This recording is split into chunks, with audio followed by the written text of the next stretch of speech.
হে ইব্রাহিম, দেখো আমি তোমার রবকে হত্যা করে ফেলেছি। ইতিহাসে এমন এক অহংকারী ছিল যে নিজেকেই খোদা মনে করত।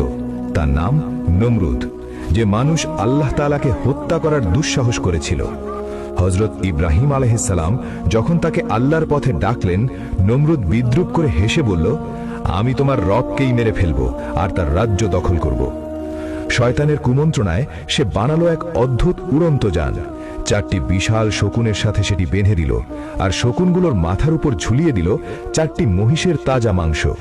মাংসের লোভে শকুনগুলোর ডানা ঝাপটাতে লাগলো, আর ধীরে ধীরে নমরুদ উঠতে লাগলো আসমানের দিকে।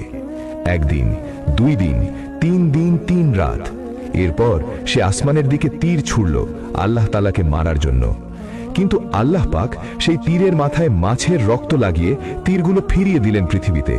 রক্ত দেখে নমরুদ চিৎকার করে উঠল, হে ইব্রাহিম, আমি তোমার রবকে হত্যা করে ফেলেছি। ঠিক তখন হযরত ইব্রাহিম আলাইহিস সালাম অত্যন্ত শান্ত কণ্ঠে বললেন, তিনি সেই রব যার কোনো মৃত্যু নেই, শুধু তীরের মাথায় রক্ত লাগিয়ে তোমাকে সান্ত্বনা দিয়েছেন মাত্র। আল্লাহু আকবার। অহংকারের শেষ পরিণতি এমনই ভয়াবহ।